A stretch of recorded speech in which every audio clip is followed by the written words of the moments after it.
Here, you remember Jim? Jim's on the headphones. Remember Jim? Oh yeah, I remember Jim. Hey, Aaron go bra. What? Aaron go bra. That's Gaelic for happy. Well, it's Gaelic for Irish forever, but it's what you say on St. Patrick's Aaron go Day. bra? More like Aaron go braless. Yeah, exactly.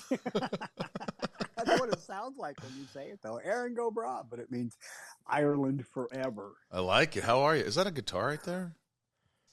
Yeah, their guitars. Is it tuned? No idea. No, you don't know. Well, you want to pick it up and you don't play it, do you? You know what? During COVID, I thought that I would try learning to play the guitar, and I'm just like terrible at it. Everybody's terrible until they get better at it. Well, I know, but that's what people say. And Randy's, Jennifer's stepfather is a great guitarist and played for the Lovin' Spoonful, and he's given me lessons, so I'm getting lessons from the best people. But so you can play chords. Yeah, I can play chords. I started getting into trouble when I had the bar up, and you have to put the bar finger down and then the stuff on that. I could never. Yeah. Well, you got to get your hands calloused, and once they callous and then they get hard again, it'll be easy to play. So you have to hurt before, like anything. You just got to work at it, because I'm impatient as shit, and I play. Well, we were just talking about. I just saw you. I was just watching one of your podcasts, and I'm not sure who you. You had somebody on recently. It was really special. Elijah Wood. Well, now he's special, but. I don't want you. You don't have to name all the people that were on your show. Yeah, I'm trying to think of who. Somebody was on in the last month. It seemed to me. I was like, oh wow, that was like. Oh really? Really cool. I didn't get a chance to see it, but you've always got great people on it. And here's the thing, Michael, is that the reason that I'm sitting here is because of you. And really? Without a doubt, absolutely. Why is that? Well, first of all, I never, as I've told you before, I've never felt very comfortable doing interviews. What I considered interviews, and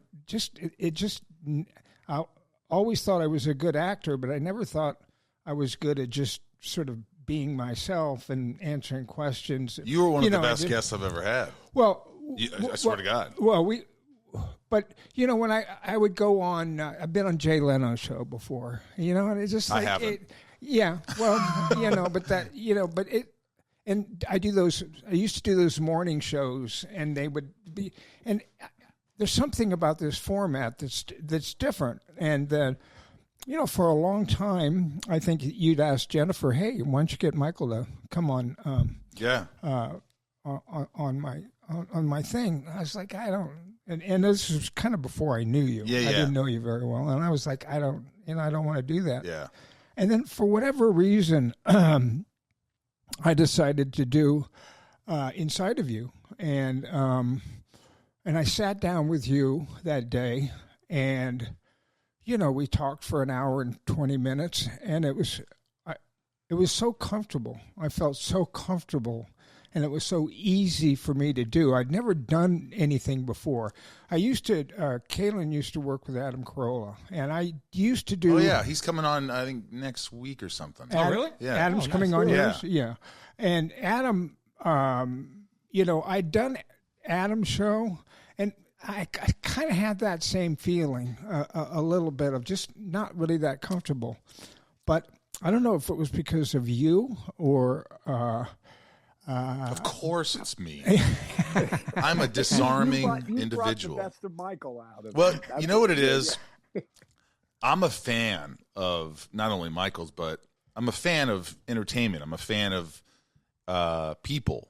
And for me to sit down with someone, I never thought of myself as an interviewer. Like, I'm interviewing you now. It's just I want it to be two people talking and getting to know each other and seeing what makes you tick and shit that you've gone through and just having a real conversation. And I think that's probably part of it is like, I talk about my own shit, my dysfunction. I'm not like, I don't feel like I'm better than anybody. It's not condescending. It's just like, hey, let's just talk, man.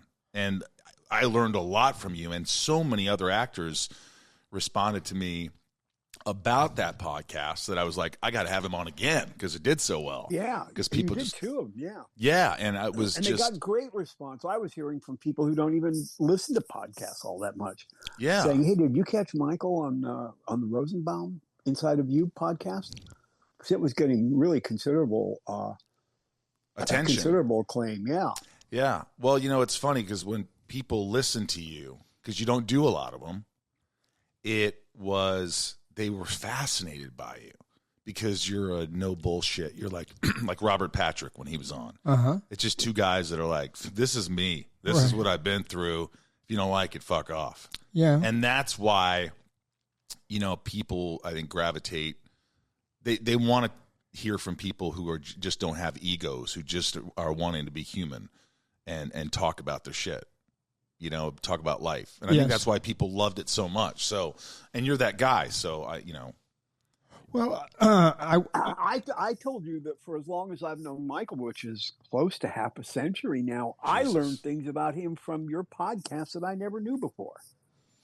That's awesome. And yeah, it was. And I told you, Michael, I don't know if it was in between the two that we did or after the second one, but like I said, I had done Adam Carolla's 10 years ago or something, and I had so many people that said that had approached me. Oh, by the way, I saw you or heard you on Michael Rosenbaum's show. I saw Inside of You. Yeah. And it was a lot. It was more than like people saying, "Aren't you the guy from the Terminator?" I remember you telling me that, and I was like, "Really?" No, you were really surprised. I was surprised. I think that's what planted the seed in his mind of doing one of his own. Well, like I said, I don't think that I would be here if it hadn't been for you, because I did yours twice. Yeah. And there's something about this format, Michael, that isn't. I don't feel. It's just a conversation. It's just a couple of friends that are like talking. Yeah, it's not like late night shit where it's like, tell me about your project. Thanks for having me here. Right. It's like, oh God, the band playing. Yeah, none of that shit. That's exactly what it is. It's like, and I thought, in the past, I was like, wow, you think gimmicky. Like, how can I get people to listen? What could I try? And then I'm like, just have a real conversation, and they'll come. Hopefully. Well, first of all, how long have you been doing yours? 6 years. Okay. And I've interviewed 350 people. Wow. And I wasn't. I in the beginning, it was very difficult. The show wasn't making any money. I was thinking about quitting. It was hard to get guests. It was I couldn't really find my rhythm. I didn't know if I was good at it.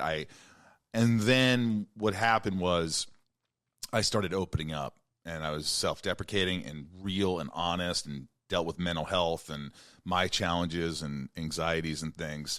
And then the guests started opening up, and that's when it happened. So it was inadvertent. It was like, I always say to people, if you want to start a podcast, if you want to write a script, if you want to go from the heart, do what you want to do, write what you want, talk about what you want, and people will come. They don't want to hear what you. It's very difficult in this world, in this business, to try and be someone else or do what else someone else is doing. People don't want to see that. So all you could do is like be you, be Michael.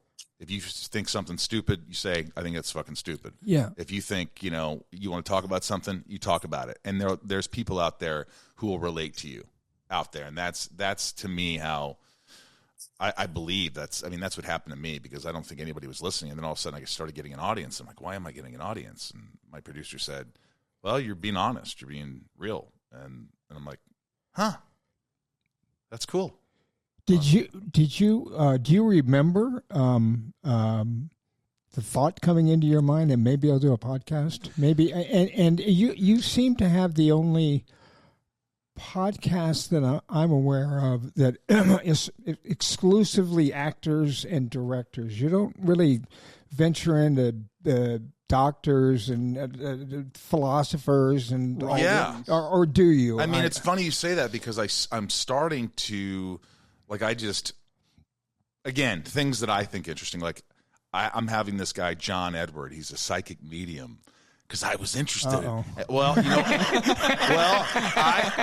I grew up. Remember watching this show, crossing over with John Edward, and I was like, I remember that. Yeah, I was fascinated by it, and I was like, I just wanted to hear him talk about it, what he went through, how he became the psychic medium, what he really believes, and I just wanted to. I didn't want to just pin him against the wall and go, hey, and just I wanted to just kind of understand it. And then there's this guy who's amazing, this guy Jay Shetty, who's has millions of followers and really talks about real shit like relationships and gets professionals on to talk about them and mental health and things that I really enjoy. So I don't usually. I had Dr. Drew on. I had this guy Michael Gervais, who's a sports therapist. I'm like, yep. One of these missions where this guy jumped off a satellite, or I'm going to sound like an idiot, but he was in space. It was like a free fall or something, and it was on TV. It was like millions and millions of views. Like a balloon. It was like a balloon the Red Bull one, right? Yeah, it was the highest one ever. Yeah. But highest over 100,000 feet, I believe. Right, and what he does is he talks to athletes and people who are, because it's all a mental game. It's all a fucking mental game.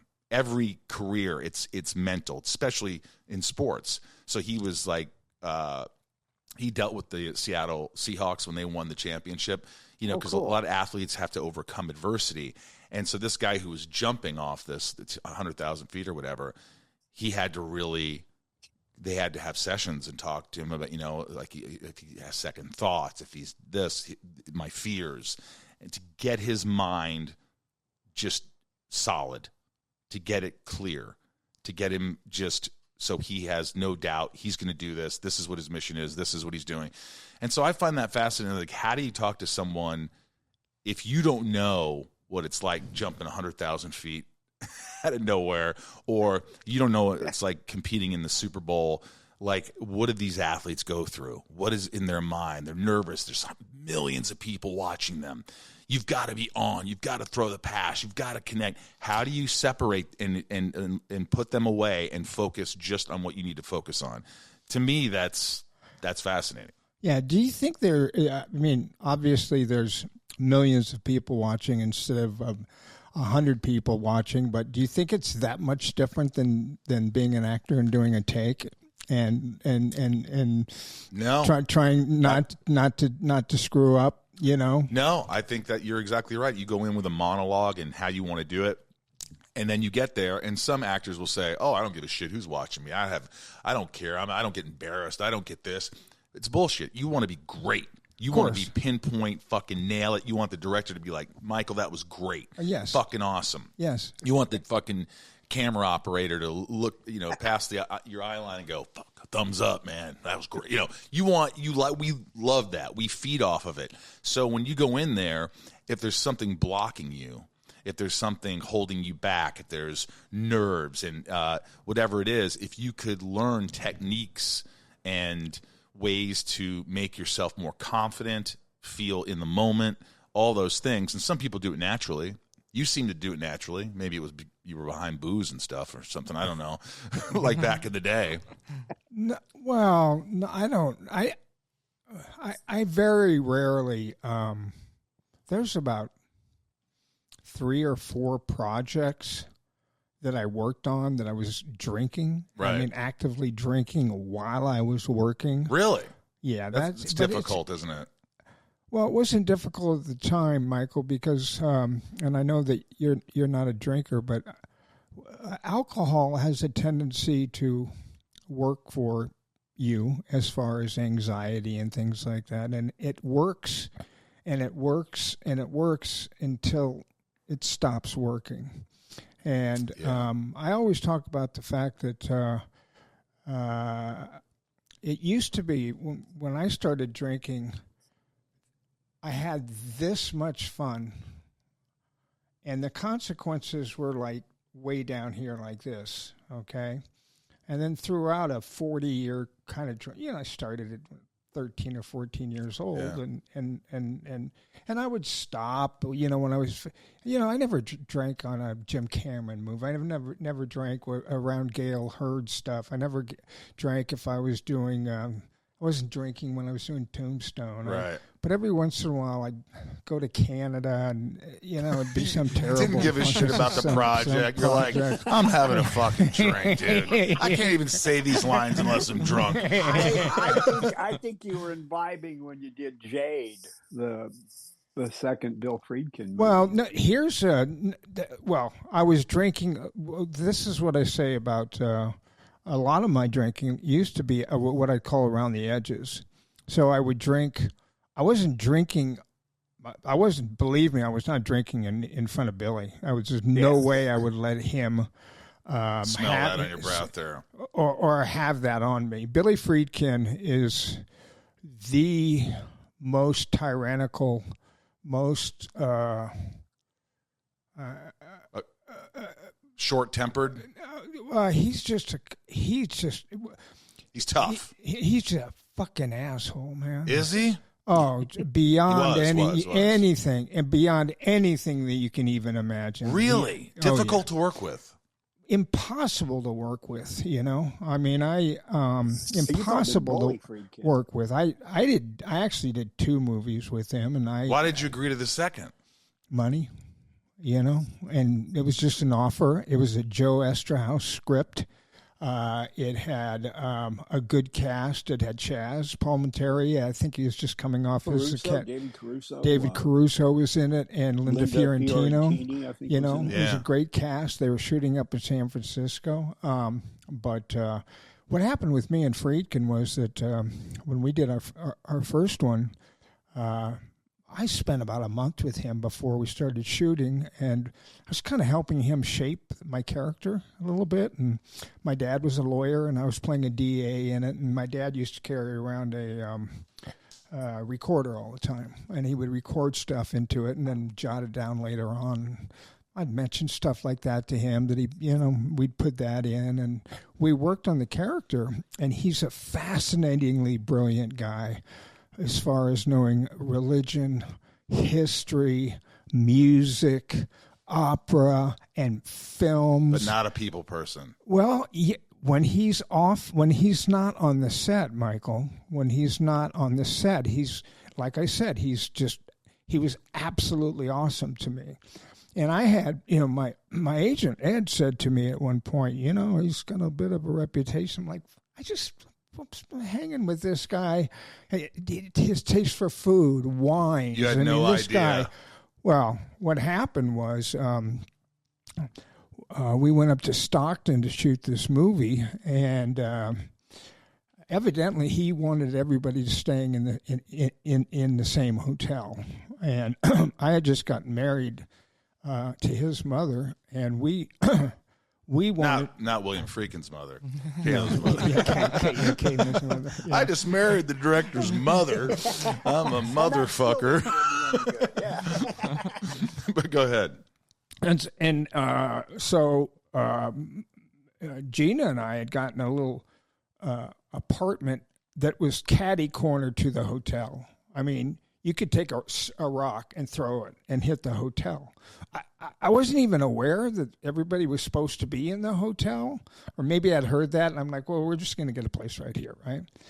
So everything's fine, and then one day, like a week before we started shooting, and I was in the wardrobe department, and just some Billy wants you in his office. He's really pissed, and I'm like, Billy's pissed at me? It'd be like somebody saying Michael Rosenbaum's pissed at you. I'm like, this is a joke. Well, it's a fucking joke. I know this guy well enough that, So I walk in there, and he proceeds to just fucking tear me up. Starts fucking screaming at me because I chose to stay in that apartment that was catty corner to the hotel and not in the hotel. Did you yell back? Well, wait a second. So I was so stunned, Michael, that this guy just went from, a guy that I've been hanging around with for a month and friendly and helping him write his script and helping him like write my character and create the character and us having lunch and me going up to his house and doing stuff on the script, to all of a sudden the guy just turned into The Exorcist. The Exorcist. Dr. Jekyll literally. and Mr. Hyde. And I was so stunned by him yelling at me that I just like, and that it lasted for like 30 seconds or 60 seconds That's where he was yelling at me. Really fucking going at me too. And so I just like was like, well, and I just turned around and I walked out of his office, okay? I walked out of his office and I walked out of the facility and he followed me out, kind of still fucking yelling at me. What the? And as I was walking, he put his hand on my shoulder. And that, for some reason, really triggered you. That really fucking triggered me. So I turned and threw his hands off myself. And did you say, get your fucking hands off me? Something along those lines. Just, don't ever touch me again or something. And I basically, then it was my turn to let him know that I didn't really give a fuck about his movie. I didn't give a fuck about him. I go find somebody else to play this part. Nobody talks to me like that. No fucking buddy talks to me like that, unless they're like really big men, really strong. I mean, he was aggressive.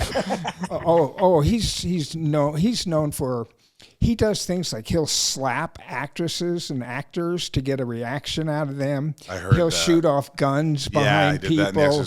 He is, But hang on.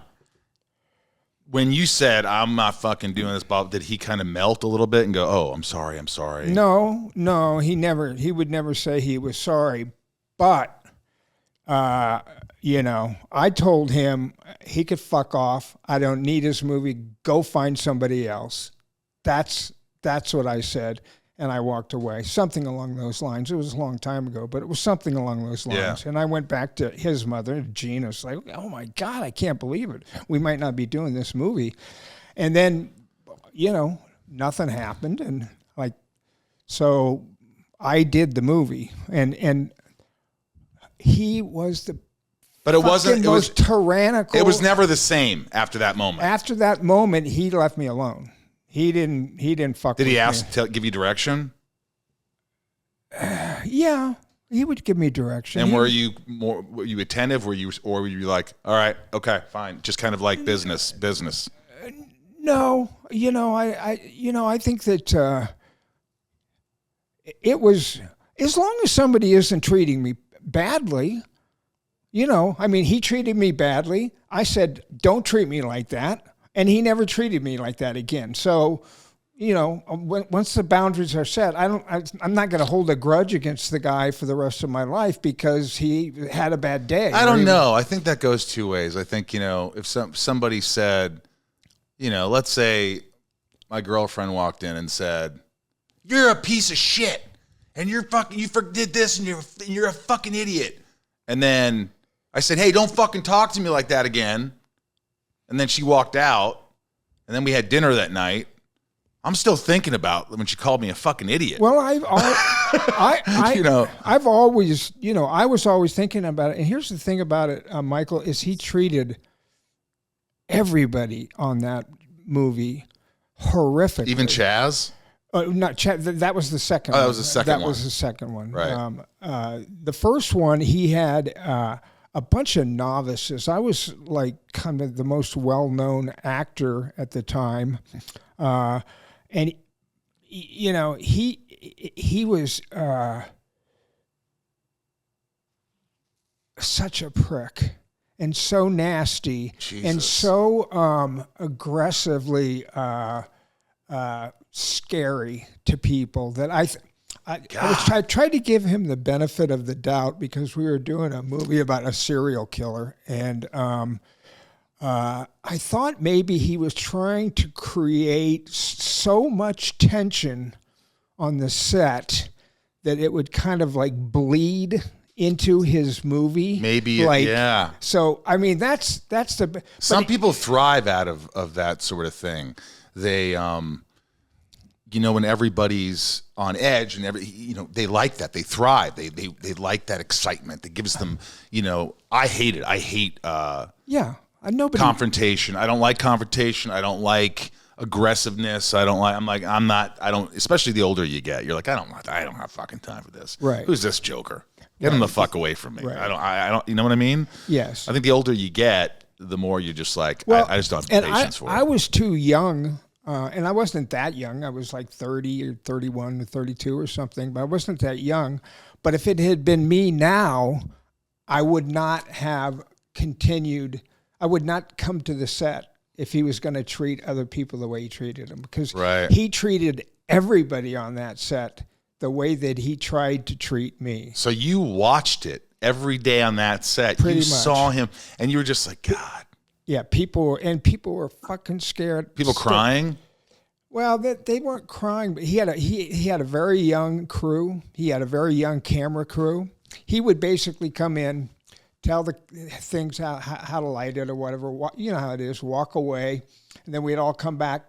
Like 40 minutes later, and he'd walk onto the set and he'd like, tear it down, tear it all fucking down and start again. Just start again, tear it down. He was talking to the camera department like that. He says, bullshit, fucking bullshit. Tear it down, start over. Jesus. And Nick, what would be cool? Nick can't. Did he act that way on the second movie?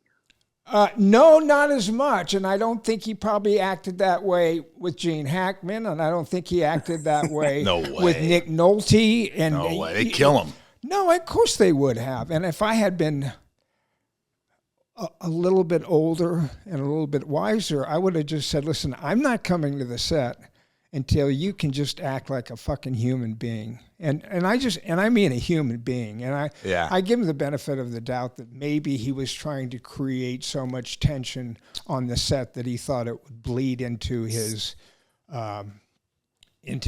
movie. But he I think anybody who's worked with Billy and will tell you, he was, and I don't like even talking about him because he just died about a year ago, and he's married to Sherry Lansing was his last wife, and she's just lovely. I absolutely. But you say in her. Real life he was so great. So maybe it's just about him being on set. Well, and by the way, there's a difference between Jim Cameron and probably and me when I try to direct something.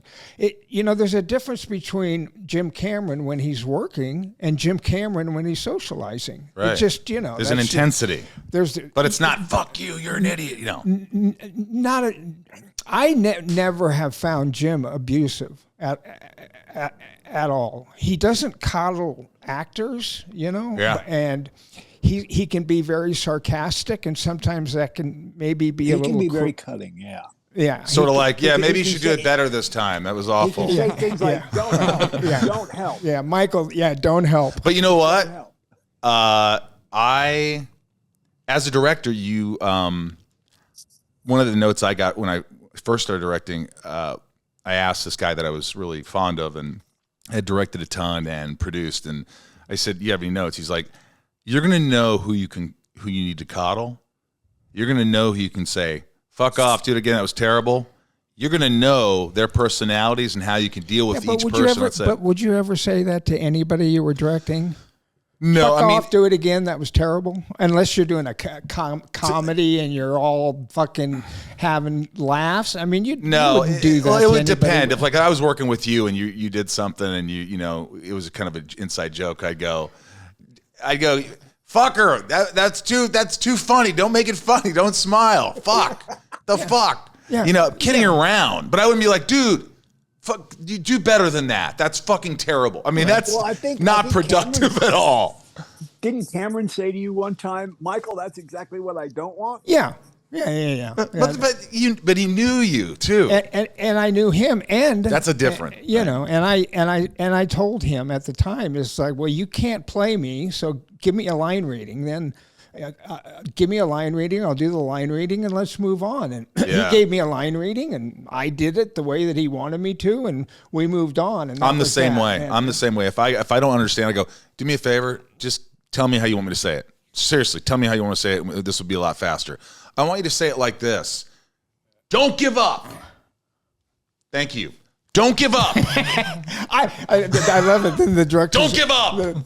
I love it when directors will give direction, and they'll say, like, do it like this, and then you do it like that, and they'll go, great, that was good. I really like that one. I'm like, yeah, yeah, that's because that's what you. That's because what you told me to do. Yeah, mimicking you. Hey, I got a question, Michael, because I wanted to see if there was any new news on you. And there, of course, what the heck is a Guidewire Software Incorporated? Oh, that's not me. Oh, that's not you. That's some random Michael Rosenbaum online, probably. Yeah, that's not me. I don't know what Guide sounds like. Sounds like a lube product. All right, well, Guide. Let's make sure that I don't have all the wrong things. Were you ever working on a Dorothy Puente? Yes. Okay, tell me came out. What is that? Okay. Tell me what that is or what you're trying to do with that. So I pitched a TV series to the former president of Sony. His name's Jeff Frost. And he left Sony about a year or two ago to start his own production company, Bristol Circle Entertainment.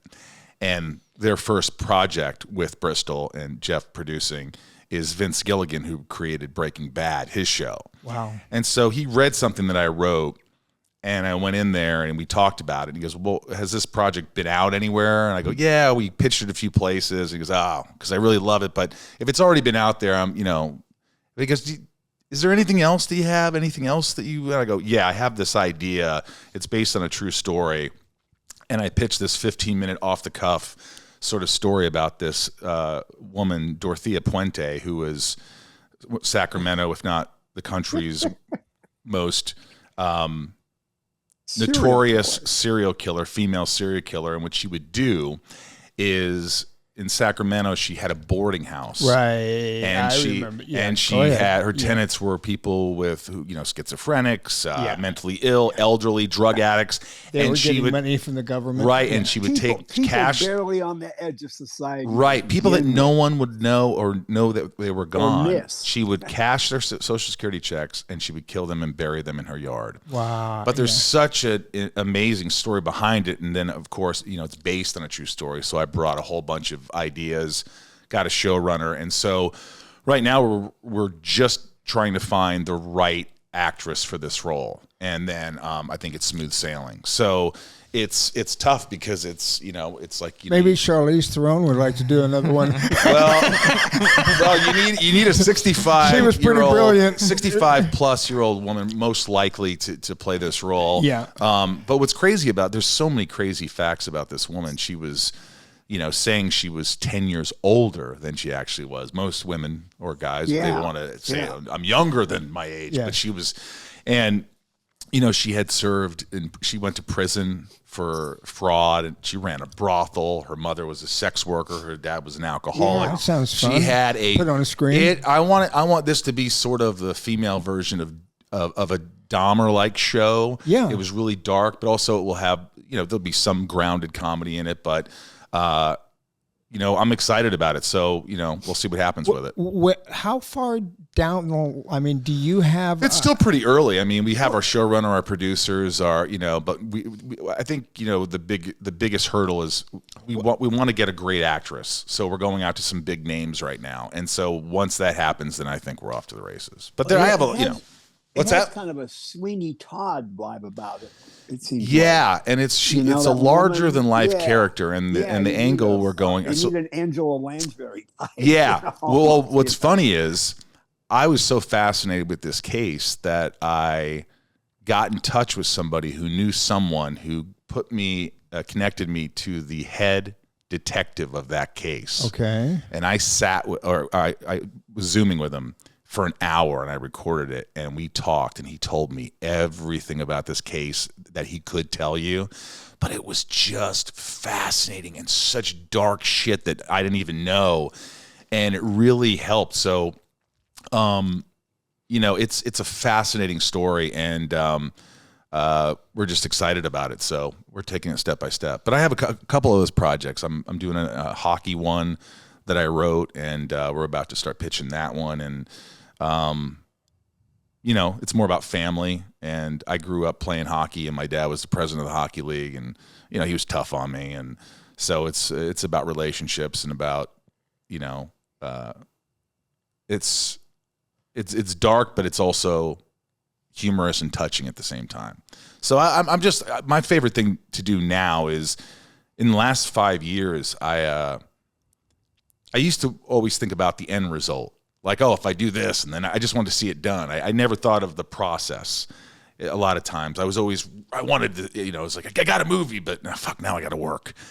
And now I don't know what happened in the last 5 years, but I've really learned to have fun with the process and enjoy the process, like the writing, coming up with an idea, the process, sending it to friends. What do you think? Getting notes, tackling it, trying to make it better. And for me, it doesn't even matter as much if something gets sold. It's always great, but I don't look at it like I used to. I'm like, I'm doing this. I'm spending a lot of my time. It's fulfilling.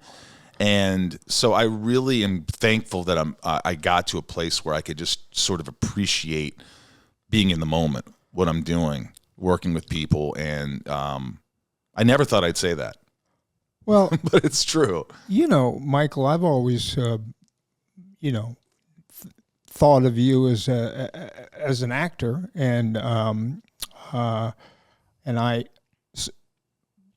before I came here today, I just kind of looked at your IMDb page, and you really haven't done much over the last 3 or 4 or 5 years. Now, look, that was COVID was going on last year, and maybe this year too, because I'm not exactly,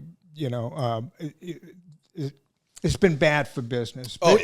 Business is way down anyway. But the last show that I could find that you did was the one that you did with William Fichtner. The Neighbor. That was a movie I did like in 2019 or something. Yes, yeah. And that you're really good in that movie. You saw it? Yeah. Oh, thanks. Yeah, it was a little independent movie, and it was like, that's funny you say. I appreciate that. No. That was You're a good role. very, very good in it because, number one, first off, there was a nod to Bill Paxton in your. I'm sure that you came up with that because you play a used car salesman. And at one point in the movie, you're talking to him. Bill, yeah, and you say something about True Lies, and something about Bill Paxton. And you quote Bill Paxton saying, "If you have a Corvette, you're going to get laid." Something. I made that up. Well, I improvised it. I had a feeling that was not something. It was outside. That was in the we were script. talking. Yeah. I just threw that in there. Yeah. Come on, True Lies, Bill Paxton. Yes, exactly. So I appreciated that, but I thought, Michael, you do. First of all, you play a used car salesman, which is, always going to be.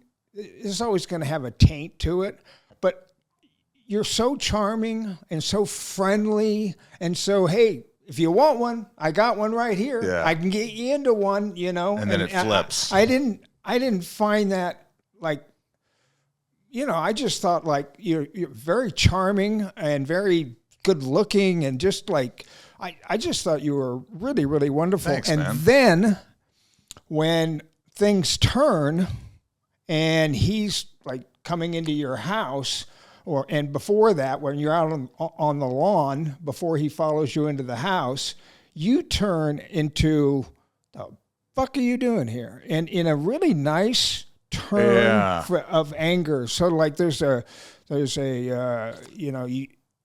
you start off being like a really sweet, fun, kind of like yourself, kind of like guy, but you're nasty. That turn was a very nice turn. You know what's funny is I remember that day with Bill, and it was supposed to be.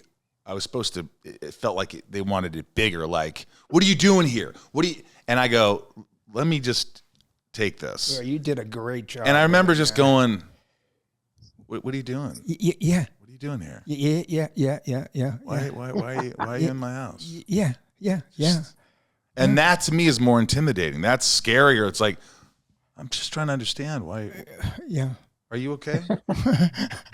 Who's the weirder person here? Yeah. Mike, you crossed the line. I remember that. Yes. And you know what's funny is I was intimidated because Bill Fichtner is a great actor. Yeah. And I remember the director saying, hey, he said, I want you to do this role, but Bill's going to want to meet with you before I could actually offer you the role. And I go, Fichtner had yeah, casting he had William yep. Fichtner had casting approval. Yeah, so that was probably a payback to all the fucking times that he had to go in and meet somebody. Yeah, and I met him for lunch. Okay, and it was. He's been on your show. It was a nice, it was a nice lunch. And I left, and I go, I don't know if he likes me. I don't fucking know.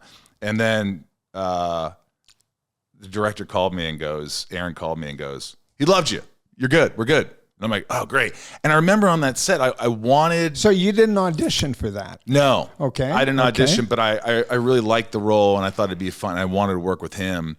Did you shoot that in L.A.? Shot in L.A. For nothing. And I remember I wanted Bill to. Sometimes maybe it's just me and always wanting approval, but like I wanted Bill to think, hey, this guy's okay. This guy's got it. He knows what he's doing. And it was one day on set where I don't know if it was that scene or something that he just goes, hey, you're good. Something that just made me go, I'm in. Like Bill's like, he's not worried about me. He knows have you ever had to do that? Have you ever been on set where it's like you want somebody else that you look up to or that you like their work to just be like, hey, just a nod or something like, hey, good stuff, whatever.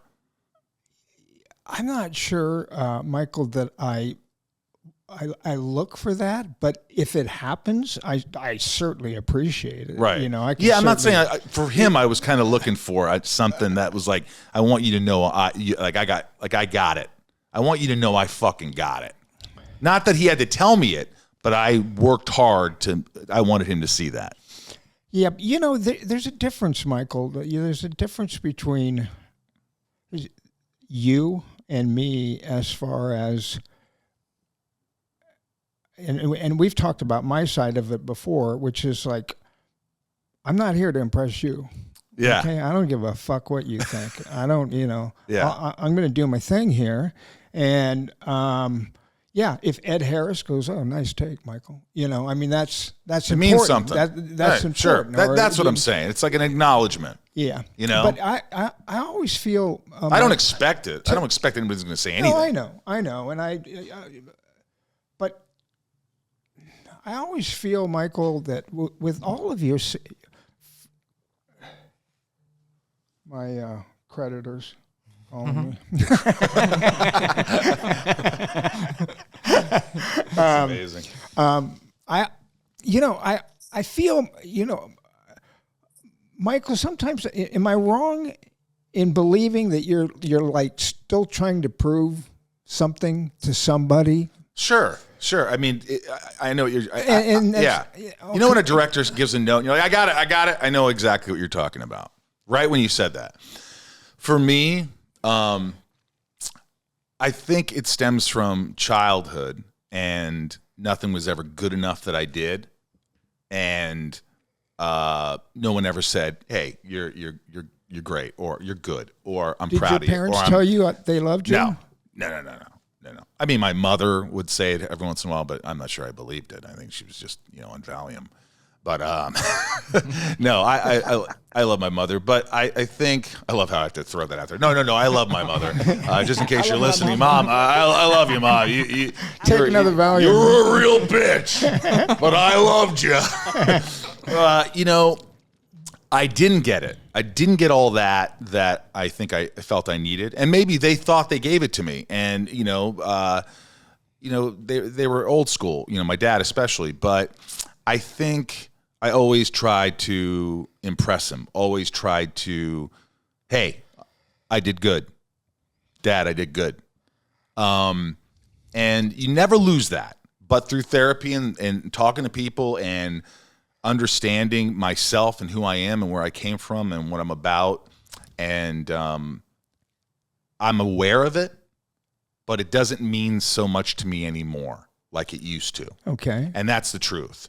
I don't look, if I do a movie and my agent calls and says they fucking loved you. They loved you. I take it with a grain of salt. I'm like, great.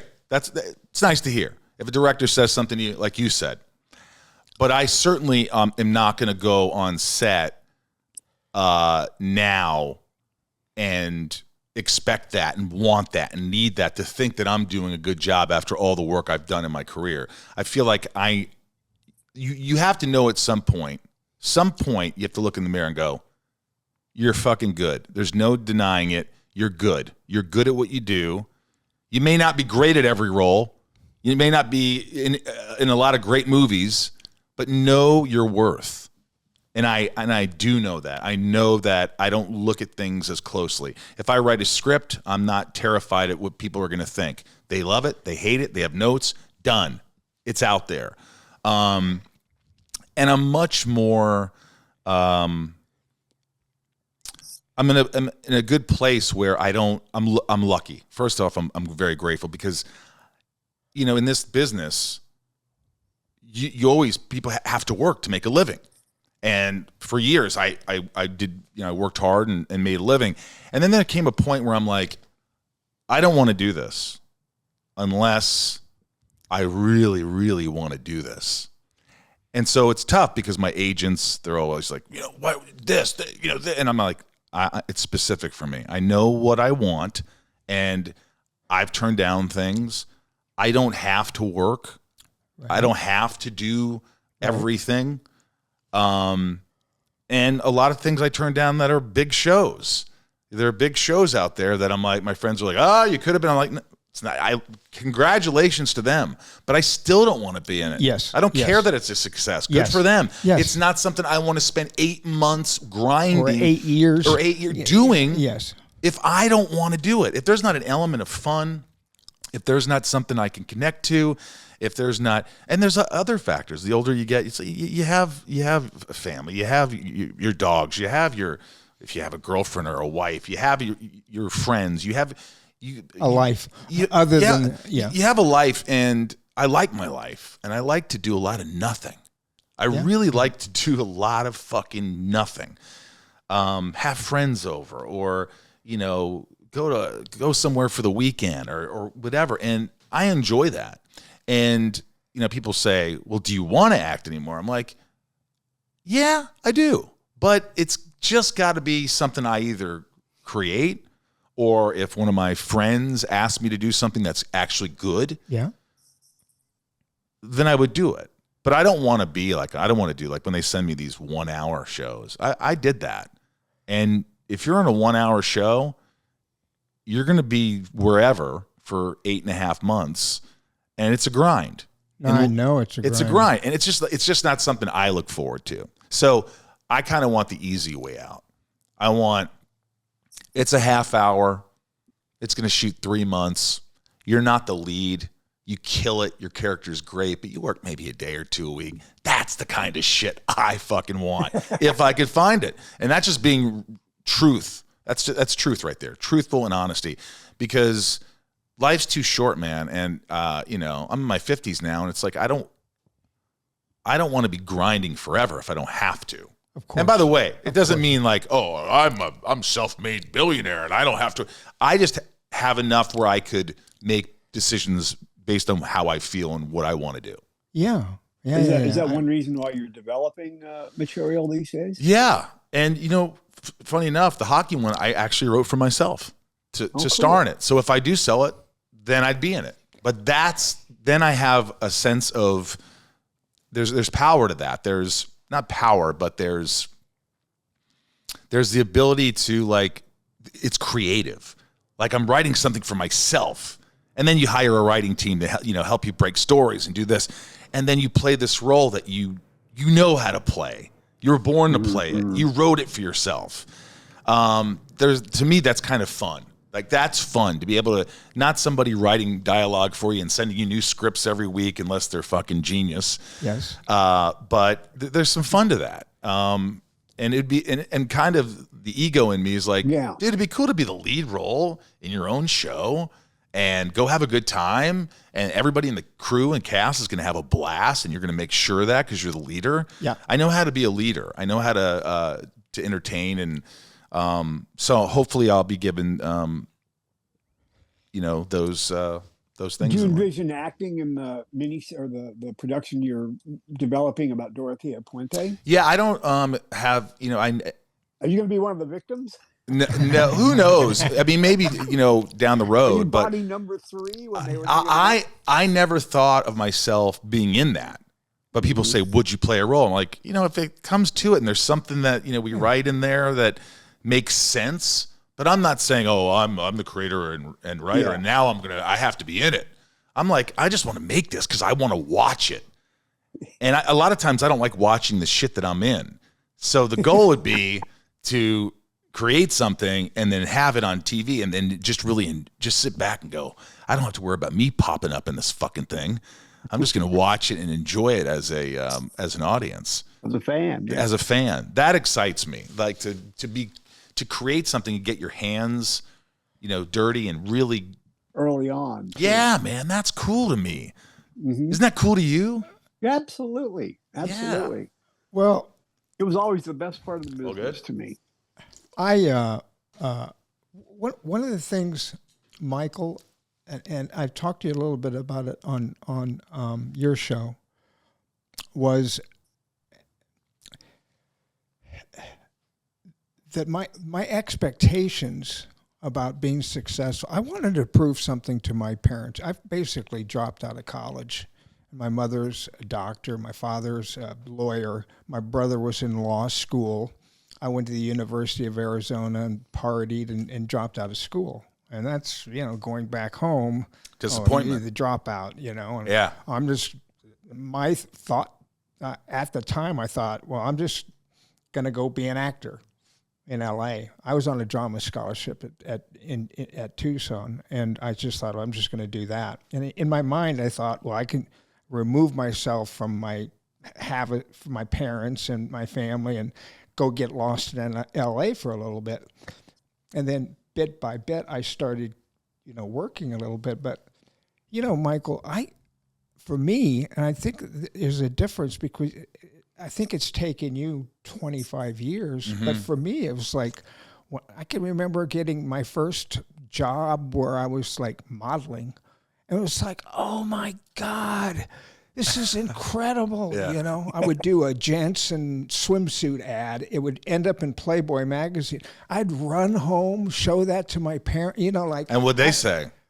They were thrilled. See, they were thrilled. And that's what? That's the difference. That I don't ever. You had success in Hollywood, and your father and mother did not appreciate the fact that you came out here. Probably not.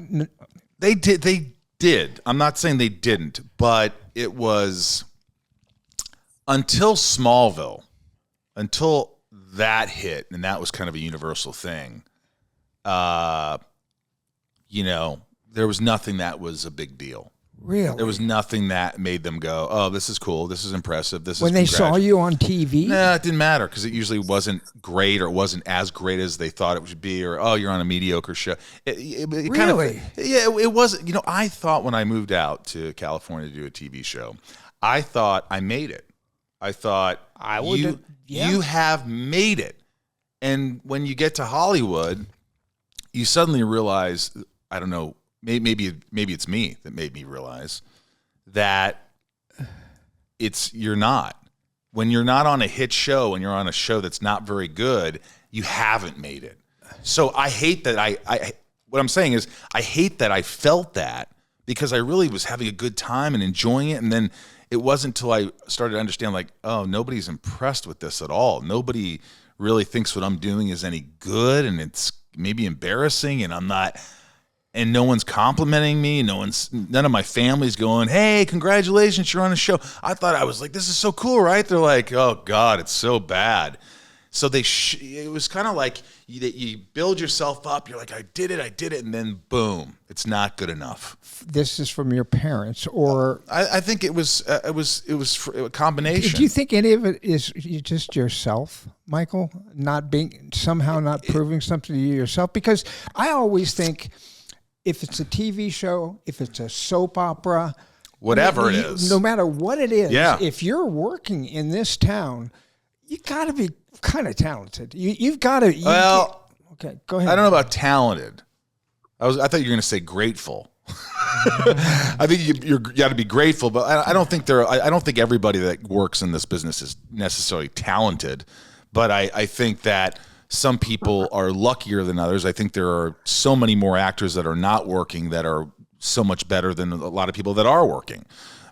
And there are better actors than me, and there's always better actors. But what I'm saying is, I shouldn't have looked at external sort of validation. Okay. And I didn't know what to do because that's all I ever grew up with. I grew up thinking I never thought I was good enough. And that really took a lot of work on myself to realize that I am worthy, that I am talented, it's still, no matter how much work you do, there's a little piece of that, inner child that still feels like he's dumb. It still feels like he's not good enough. It still feels like he's not, no matter how much work you do, but you have to be aware of it and know that it's a lie and just acknowledge it and go, hey, I feel that insecurity coming up. I know what that is. It's not true. It's not true. Stop thinking that way. You've done this before. You could do it again. So it's something you don't ever get over, but you work on, and because it can destroy your life. I mean, it really can. Getting, always having to seek approval and everything. I feel like my mom has always been like that.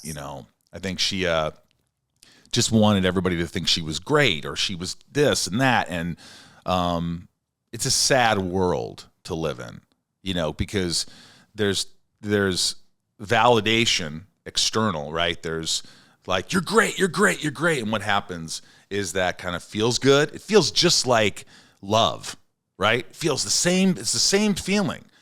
But what happens with this one, the validation, then it drains like out of a colander. It just kind of, and then you have to fill it up again with more external validation. Whereas love, unconditional, is sustainable. You feel it. It's always there. You never run out of that, really. So it's a dangerous game you play because you have to always refuel this. You always have to get more and more until you realize that is just not healthy. Well, does that make sense? Wait, that makes sense. It just makes me believe that I had very, very low expectations of myself. Well, look, because I was like over the moon that I was, I think I was in too. a print ad in Playboy magazine for Janssen swimwear. I just thought I was like, and I came from somewhat humble. I didn't come from a poor family, but like where I came from. Like being on a commercial, having people back home seeing you in a commercial was that was something I took a lot. I took a lot of pride. That was new. I took a lot of pride in getting my Screen Actors Guild card. I mean, it was. I don't know. I just think they were a little different that way. Where I immediately just thought like, oh my God, I got a commercial. But I did feel that. What you're feeling, like, oh my God, I'm a SAG. I just booked this job. This is great. But somehow, along that feeling good, something hit me where you're not good. You're not good enough. It's not that good. It's daddy's approval. That at a young age, that's what you wanted. You wanted your father's approval. You wanted your father to say, I'm so proud of you. I'm so proud of you. That's got to feel good. Congratulations. That's really something. You worked really hard. Yes. Those words mean more than $1 million. Yes. Michael said he identified with something Richard Dreyfuss said early in his career about having that feeling that somebody was going to come along and tap him on the shoulder and say, what are you doing here? an imposter. The imposter syndrome.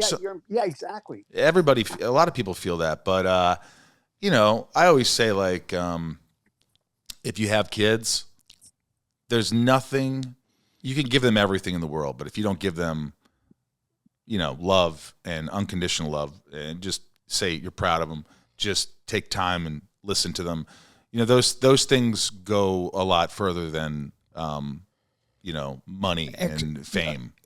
Right. Because the happiest person in the world is probably broke. Well, you said that on your I've heard you talk a little bit about you weren't supposed to get so deep. No. You're too deep. Well, I've heard you talk on your show a little bit to your partner. You're like, oh, did you go to therapy this week? And like how my that partner? You mean my engineer? I didn't mean your sexual partner. That's all right. Ryan's cute. Yeah. Your engineer. Well, yeah. Have you been? Are you a therapy kind of a guy, and have been for many years dealing with? Is it this issue? Is it this issue of self-worth? Not the. Well, I mean, the self-worth is like, again, something I've been working on that I know is there. So it's kind of like beating a dead horse. You know what this is. Okay. You know what this is now. Right. So now it doesn't affect me like that. But when I see things in other people, friends, or when I feel like, I'll say, hey, have you ever tried therapy? Have you ever actually fucking sat down and like just talked about your shit for an hour? Because if you haven't, where do you think all that shit's going? It's bottled up in here for years and years, causing stress and heartache and whatever else. Do you suffer? Get it out. Do you suffer from stress and or anxiety, Michael? Yeah, fuck yeah. You do. Of course. You say, of course, like everybody, like. Well, here's why I say it. Stress and or anxiety, which are both. Stress becomes anxiety. I mean, anxiety. Do you sit? And I've done this at times in my life, but do you sit around going like, I don't feel good. I don't like this. I don't like this. Yeah. I can't get. And you know what I think? You know what I think about, because of shit that I've learned. I go, this too shall pass. This is going to go away. Okay. This isn't forever. Yeah. Anxiety's in the back seat. I'm driving. Fuck off. Okay. And I'll fight through it. I didn't realize that I had an anxiety disorder for so long. What is an anxiety disorder? Is there a name for it, or is it that? I realized, I thought when I was growing up, the feeling that I was getting, the ADD, like I've had attention deficit disorder my whole life. Yeah. And that's like, people throw that word around loosely, but like any therapist who's ever met me, anybody's ever, it's not, we got that in fucking common, ridiculous. Michael. Yeah. But like, growing up, I felt like, I was just always really anxious. And through college, I'm like, why am I so nervous about everything? Whether it's a play or whether it's this or girl, it just was everything. And it was just, and I thought it was just me. I thought it was just like, That's who you. And then a couple years ago, I got on, and it's not for everybody, but I got on medication, a low dose of something that works for me. And it's changed my life in so many ways. Do you mind saying what it is? Well, what I take Lexapro. That's one of the things I take. But like Lexapro for me, and again, don't just assume Lexapro is going to work for you. You have to like go to a doctor, and there's different medications, because a lot didn't work for me. But now, even when I was doing interviews, when I first started, I'd noticed I don't sweat a lot, but my pits were fucking sweaty. When you were doing your show? Yeah, when I was doing everything was just amped up. I feel like it's just turned the dial down. I haven't lost anything in terms of like, certain, creative things. It just dialed that anxiety down where I'm not, like for instance, I have a leaf blower. I bet this is the last thing you thought I was going to reference. Well, and I was charging. Good for you. I was charging. I love. Congratulations, you have succeeded. I love leaf blower. I take my leaf blower. I blow leaves. I feel better. No more anxiety. So I take that battery and I put it in the kitchen on the charger, and it goes, and it makes this noise for about 20 minutes. And anybody who's ever been in my house goes, dude, do you hear that? I'm like, yeah, it's the leaf blower battery. They're like, that doesn't bother you? I'm like, no. That's the difference between me being on Lexapro and me being off Lexapro. If I was on, I was like, turn that fucking shit off.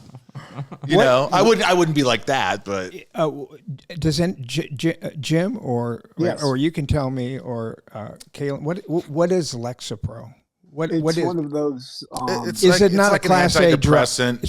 It's not. Is it more like a? It's comparable to Xanax. I mean, it has similarities. It's in the Xanax is a benzoid. No, it's not a benzoid at all. Selective serotonin reuptake inhibitor. Yeah, but it's not like. Is it more like a Zoloft type of a? Yeah, I guess you could say it. Let's look it up so I don't. It's it mainly like used to treat major depression, generalized anxiety disorder, panic disorder, obsessive compulsive disorder. You know, these are all the things. Smiling at me like that. It brings on feelings of calm, eases anxiety and depression symptoms, and improves sleep patterns. It increases levels of serotonin in the brain. And it is in that category. And it is unclear if use during pregnancy or breastfeeding is safe. Well, I don't know why I threw it out there. No, but how long have you been taking that? I'm guessing like 2.5, 3 years. Okay, and you just know, that's just made all the difference in the world for you. It's made a big difference. I still have to work on things, but it's made a big difference where I don't get so bent out of shape or nervous about everyday life, like just the basic things. There's still things I need to really work on, but it's given me I'm at a level, even playing field, sort of like, what's the word? I'm sort of at a more normal level. I feel more normal. You know what I mean? Good. I feel more normal. No one would ever know. I don't take any Xanax. I think that stuff's just dangerous for you unless you. Well, it is, because I did it. And if the thing is, with Xanax, it used to be like, it'd be like, oh, I just need a quarter, a 0.25, and I'm good. And then I'm like, after a couple months, I think I need a 0.50. And then you need a whole bar, and then you need a 2.0. And so you got to be careful with it. And, it's situational. Did you? So you took Xanax for a long period of time in your life? Oh yeah, it was terrible. And it was terrible in what way? I think it caused my panic attacks, because what I would do is I'd be physically exhausted on set. I'd be stressed. I wasn't sleeping. I had to learn my lines. I was all these things going on. And then at night I would take a fucking half a bar of Xanax to go to sleep. Yes. And then you wake up kind of groggy and shitty and do the whole thing over again. And, you're kind of like a little dependent on it at times. And it just felt like this isn't good for me. I feel better when I'm not on it. Yeah, well, I understand that. Yeah, some people could deal with it. It wasn't for me. Yeah, I just read there was an article that popped up on my phone, probably because it hears me say Xanax all the time, and it's basically an article about how difficult it is for a certain percentage of people that have been on Xanax for a long period of time to get off of it. They have really some horrendous experiences getting off of it. And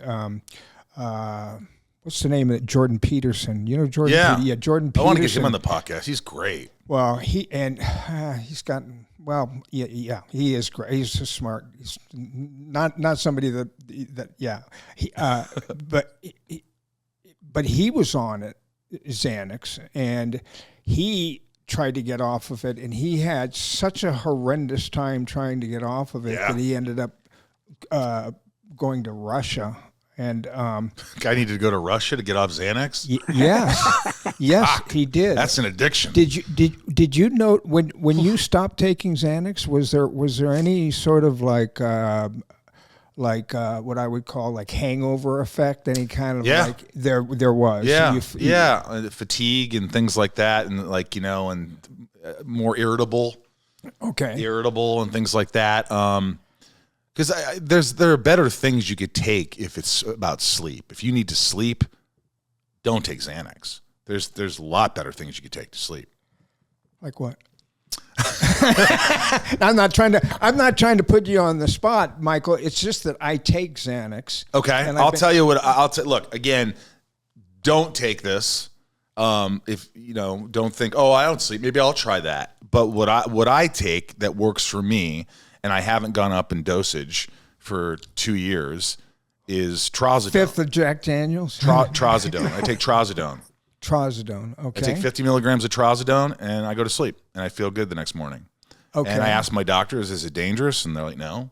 I don't drink, but I do take trazodone to go to sleep because my mind's overactive. Pot? You smoke pot? I sometimes will take a pot taffy. Yeah, right. That's right. And they taste like fucking the pink Starbursts. Delicious. Sometimes I just want to eat 10 of them, but then I know my head will explode, but because they're so tasty. But I like to take a little taffy after a long day and kind of just let my body melt a little bit. But look, I wish I like to someday to get to a point where I don't need anything anymore. I don't need to do anything. I don't need to take a Lexapro, and I don't need to take a trazodone. I mean, that's the goal. So I'm not saying, hey, this is the right way to do it. Ultimately, it's good to be on nothing. Yeah, I would think so. But, if for this period of my life, I feel like, this is what I'm doing. And, I go to sleep at night and I get a good night's sleep for the most part. And good. My anxiety's not through the roof. But you still feel like you still have anxiety? Yeah, I'll get it, but I am for like no reason. Well, I get ahead of myself. Like what I need to do before I, start talking sometimes is take a deep breath and go, okay, we don't have to be here. Right. We don't have to talk about it here. We don't have to go, what we should do is this, just calm down, take a fucking break. Yeah. What do we need to do? Right. Right. You don't need to do anything. Yeah. Just relax. Right. So I need to relax more and do healthier things. I mean, I have a fucking sauna at my house that I don't use. I have an infrared sauna. I've been using the jacuzzi more. So first world problems. Speaking of which, I got a doctor's appointment. I got another 5 minutes. You got another 5 minutes? Yeah, okay. Well, we'll get off the healthcare stuff just for a moment and go back. You did something years ago. I just wanted to ask you about. Great. What is it, Cam? I don't know. It's called Catch 44. Oh yeah, Catch 44. I just had a small role. I just want it was the same director as The Neighbor, and he asked me. Okay. They go, hey, just one scene. We're flying in for the day. It's with Forrest Whitaker, and I go, sure. Right. So I just did this one scene with Forrest Whitaker and left. I was in and out in one day. I mean, literally flew there, spent the night, did my scene, flew back. Okay. All right. So that was just. But I got to work with. It had Forrest. Forrest is great. Yeah, he directed me in a movie. Did you like it? To be perfectly honest, Michael, we shot it in Brooklyn. I was one of the few white faces on that show. One of the few white people. And it's the first time I've ever felt, and the only time probably I've ever felt kind of discriminated. Really? Yeah. You felt discriminated against? Yeah. You felt it? Yeah, yeah, I felt it. It was do you know Bokeem Woodbine?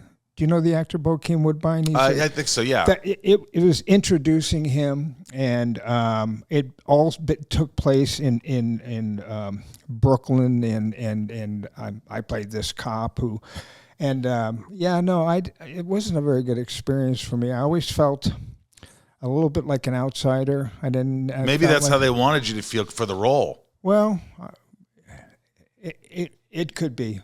and maybe they did it on purpose. But it's one of the few sets that you didn't have fun. I didn't have fun. I didn't really have very much fun. I felt like I was kind of excluded from.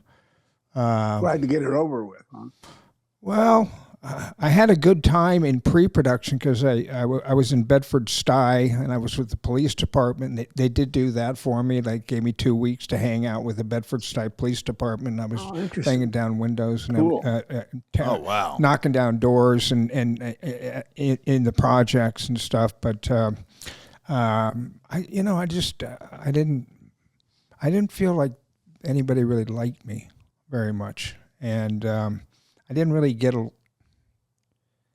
I didn't even come close to getting close to Forrest, and he directed it, and I don't know why they cast me. It's almost like they cast me, and then like they were sorry they cast me. Didn't make you feel good.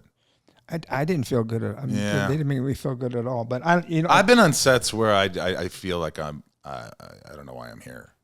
I felt that before. I mean, just it happens sometimes. Yeah, I guess so. The reason I wanted to ask you about that because Forrest was in it, and Bruce Willis is in it, yeah. and Brad Dourif. Have you ever had Brad Dourif? Do you know him? I worked with him. I think Brad Dourif is one of the great actors of all time. Well, his performance, Billy Bibbit. Well, of course, but his performance in The Exorcist 3. I know you think it's probably a funny. It is one of the people don't realize William Peter Blatty wrote and directed the third one. The second one, Friedkin and Blatty had nothing to do with. The second Exorcist, it was a piece of shit. Right. The third one, nobody saw because the second one was so bad. William Peter Blatty made with George C. Scott an amazing movie, and Brad Dourif is fucking remarkable in this movie. And if you watch it, you will be absolutely blown away. Okay, it's one of my favorite movies. Exorcist 3. Exorcist 3. Did you ever see Eyes of Laura Mars? No. He plays it. He has a really good role in that too. Was that Kristen Bell? Oh no, that's Veronica Mars. No, that was Tommy Lee Jones and Veronica Mars. Sorry, Eyes of Laura shitty Mars. joke. All right. Well, we're gonna let Michael get. Are you going for your back or your just a regular checkup? Yeah, I've been trying to get with this doctor because my other doctor retired. Okay. And so I've been trying to get into this new doctor to be my new doctor because I don't have a doctor. So now I've got one for you if you're interested. Well, this guy doesn't work out. He's also a cardiologist. My guy's a cardiologist too. Really? Yeah. I guess he's the guy who basically told me I needed to get open heart surgery, and he did the podcast. Rico Simonini. Yeah, and he's like friends with all sorts of actors, and you can't go in his office without running into somebody that you've worked with before, some director that didn't like hire you for something. Last time I was in his office, I ran into a director. I'm like, yeah, you told me you were going to cast me, and that you didn't. and as they usually say, talk to the studio. It was the studio. Yeah. Well, I do want to say before I leave that I'm glad we did this again, because what I'm gathering, what I notice is you're so much more laid back. And you're just more like, I think before I was like, you didn't really know what the fuck you were doing. In a way. I don't. No. And I didn't either, is what I'm saying. But it felt like it was just like, you're just kind of like, all right, it's like, this is what they'll want. And now you're just being you, telling stories, shooting the shit. And that's nailed. Like it's night and day. And it wasn't that it wasn't fun. It's always fun riffing with you. But this feels like we're talking. I forgot cameras were even fucking here half the time. Oh, there's no cameras. Oh, there's no cameras. These aren't cameras? Man, I haven't been on a set in a while. What, you got a 50 mil right there? Well, Michael, like I said, there's no way that I would be doing this if I hadn't gone on your show and realized that it was a format that was interesting. And I also give my son credit too, but I have to give you a lot of credit, and I want to thank you because I have had a lot of fun, kind of researching. I love it. That's the most important thing right there. I really want to tell you how much I appreciate the fact that you kind of drew me into this place, and thank you for. I watch your show all the time, so well, maybe your fans will now watch Inside You with Michael Rosenbaum. Yes. Say it again. What's the name of it? Inside of You with Michael Rosenbaum. I mean, I love that I sort of had an influence on you. No, you definitely did. That makes me happy. You definitely, I wouldn't be sitting here if it wasn't for you. So thank you for that. And good luck at the doctor's appointment. If he doesn't work out, if he starts putting one of those gloves on. No, that's what I'm going for. I'm excited. Coming from Michael next week. Hey, good talking to you, buddy. All right. Well, you got the whole hand up there, Doc? Jesus Christ.